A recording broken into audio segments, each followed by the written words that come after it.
नमस्कार दोस्तों, अभी हाल ही में एक फिल्म रिलीज हुई है हक। उस फिल्म को लेकर न्यूज़ चैनलों पे कुछ न्यूज़ चैनल पर डिबेट हो रहा है। उसी तरह एक डिबेट हो रहा था, उसमें एक मुस्लिम स्कॉलर साहब आए हुए थे। अब वो महोदय पब्लिक के सवाल पे इतना भड़क गए कि वो डिबेट छोड़कर भागने लगे।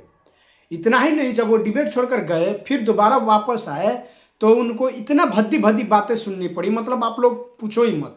कामरान सर, आपसे सर, आप you are a well reputed lawyer, तो क्या आप ये इसमें बिलीव करते हैं कि कॉन्स्टिट्यूशन से ऊपर आप पर्सनल लॉस को लाएंगे? ठीक ठीक। और किसका सवाल? हाँ, बोलिए। क्या ट्रिपल तलाक सिर्फ धार्मिक प्रथा थी या महिलाओं के अधिकारों के खिलाफ अन्याय है? और सर एक और चीज मैं बताना चाहूँ, ट्रिपल तलाक का कोई धार्मिक आधार कुरान में नहीं है।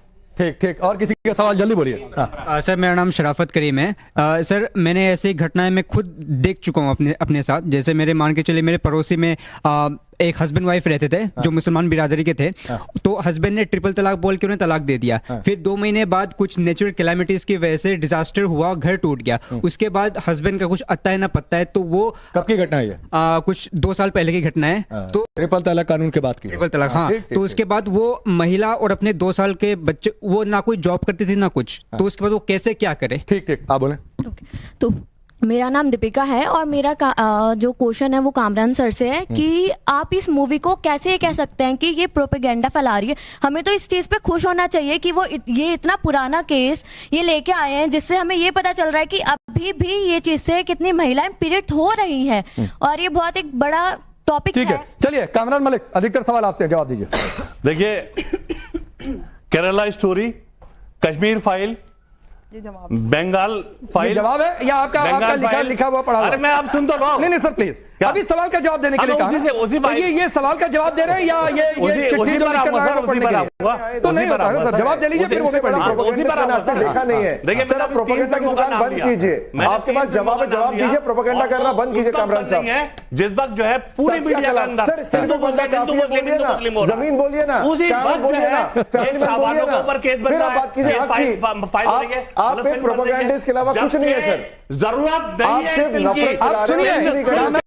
कामरान मलिक, जवाब है ना। फिल्म जरूरत नहीं है, फिल्म की जरूरत नहीं है। मैं बताता हूँ क्यों नहीं है। फिल्म की जरूरत नहीं है, इस फिल्म की जरूरत नहीं है। 125 सीआरपीसी। सर आप एक्सपोज हो गए। मुझे कामरान मलिक, एक लाइन में कहूं, आप वकील की तरह नहीं, आप इस्लामिक स्कॉलर की तरह ही बिहेव कर रहे हैं। आप इस्लामिक स्कॉलर की तरह ही बिहेव कर रहे हैं। आप वकील की तरह बात नहीं कर रहे हैं। बोलने दे रहा हूं सर लगातार। ये तकरीरों का कार्यक्रम थोड़ा नहीं है। सुबह ही 30 सेकंड राकेश जी, सर बात हो गई। सर आप लाइन तो सर आप थोड़ी तय करेंगे। सुबह अपनी बात खराब है, आप कान ठीक कर लीजिए। सर जाइए, बात नहीं करने देते। हाँ जाइए सर, शौक से जाइए और कैमरा दिखाए कि मुस्लिम महिलाओं के हक की बात हो रही तो कामरान मलिक आप स्टूडियो छोड़कर भाग रहे हैं। यस सर, क्योंकि आप ट्रुथ को नहीं फेस कर रहे हैं, आप सच्चाई को नहीं फेस करना चाह रहे हैं। सर 7 पैनलिस्ट हैं, अकेले आपको समय नहीं दे सकता। आप जाना चाहते हैं, दरवाजा उस ओर है। मैं कह रहा हूं आप जाना चाहते हैं, दरवाजा उस ओर है। बहुत शौक से आप जा सकते हैं, बहुत शौक से जा सकते हैं। आप शाबानों की बात हो रही है, आप महिलाओं के हक की बात हो रही है, आधी आबादी के हक की बात हो रही है। आप उसे धर्म के चश्मे से देखना चाहते हैं। आप सर धर्म के चश्मे से देखना चाहते हैं। सर आपको मैंने सब सम्मान आपको इनवाइट किया, आपकी जगह खाली रहेगी। आप जाना चाहते हैं, ये आपकी चॉइस है। आप जाना चाहते हैं, आपकी चॉइस है। लेकिन कामरान मलिक भगोड़े बनकर जा रहे हैं। यू आर फ्यूजिटिव, आप भगोड़े बनकर जा रहे हैं। लेकिन डिसिप्लिन के साथ साथ अकेले 1 घंटे में आपको नहीं दे सकता हूं। ठीक है सर, ठीक है, आप एक्सपोज हो गए कामरान मलिक। आप आधी आबादी के हक की बात को धर्म के चश्मे से देखना चाह रहे हैं। चलिए मैं आगे बढ़ता हूं। Sir please please please, don't come in mid of the show please. Rakesh ji, नहीं, एक बात तो तय हो गई कि कामरान मलिक का स्टूडियो छोड़कर जाना ये साबित करता है कि वो आधी आबादी के हक की बात नहीं कर रहे हैं। सुबह ही भाग गए कामरान मलिक। अच्छा आ गए, चलिए। नहीं बहुत अच्छी बात सर, मैं एडमायर करता हूं आपकी।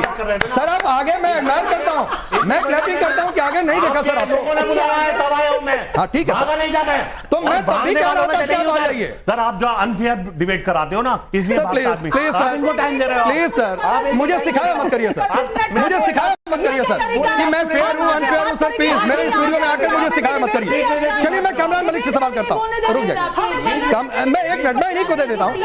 सुबह 30 सेकंड और दे देता हूं, 30 सेकंड दे देता हूं। चूंकि गए थे, मैं तारीफ करता हूं कि आ गए।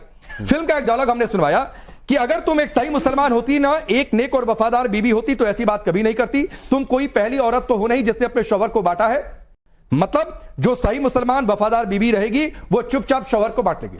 देखिए, शाहबानो का केस जो है, जो दिखाया गया है, जो कोर्ट के सामने प्रेजेंट किया गया है, वो अधूरा केस है। अच्छा, शाहबानो अगर 125 आपने फिल्म देख ली बिना आए? आप देखिए सर, बोलने तो दे नहीं रहे सर, आप ही के पास बिना फिल्म आए, मैं फिल्म की बात कर रहा हूं सर, केस की बात कर रहा हूं सर, फिल्म की बात कर बोलिए, 30 सेकंड आपको दिया। 125 सीआरपीसी के केस के अंदर 125 सीआरपीसी में आप जो है मेंटेनेंस मांग सकते हैं, बेटे से मांग सकते हैं, आप जो है कहते हैं हस्बैंड से मांग सकते हैं। उन्होंने जो केस डाला था, हस्बैंड को प्रताड़ित करने के लिए केस डाला था, और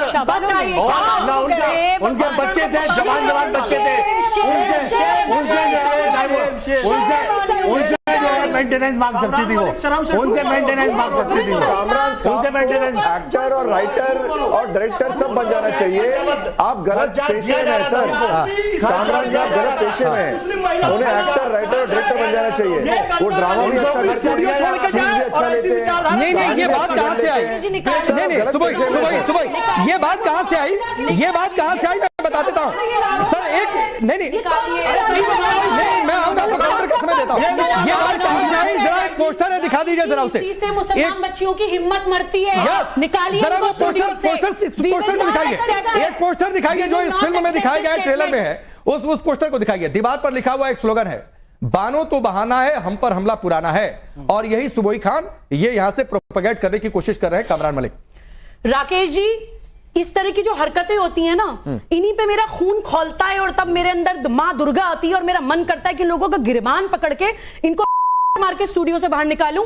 और तब मेरे पर इल्जाम लगता है कि सुबोई खान के साथ नहीं बैठेंगे, वो तो हमें लत याद देती है। निकलिए यहां से, गेट लॉस्ट फ्रॉम हियर। आपके जैसे कट्टरवादियों की कोई जगह नहीं है भारत जैसे देशों में और राष्ट्रवादी मंचों पर। Get lost from here. Rakesh ji, अब मैं आपको अपनी बात बताना चाहती हूं। यही हाल मुसलमान महिला का 1985 में था कि धर्म सत्ता और राज सत्ता और चीखम चिल्ली और आरोप और प्रत्यारोप और उसकी आवाज दब गई थी। और यही हाल एक मुसलमान महिला का 2025 में है। मैंने शो की स्टार्टिंग में ही बोला था, हमारे सामने एक मुसलमान बच्ची बैठी है, सशस्त्र पुलिस बल में अपनी सर्विसेज देती है, पति भी वही है, सेंट्रल गवर्नमेंट एम्प्लॉई है दोनों। बात पढ़े लिखे और अनपढ़ की भी नहीं है, बात है खुली मानसिकता की और कट्टर मानसिकता की। बच्ची को राकेश जी प्लीज बात पूरी करने दीजिए, क्योंकि आपने उसको बुलवाया यहाँ पे। बात पूरी करने दीजिए।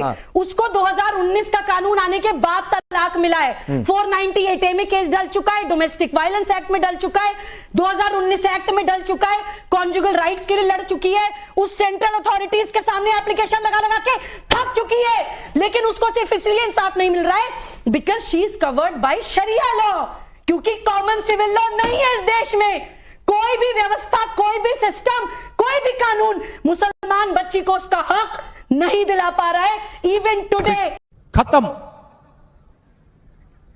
Bye bye, tata, good bye.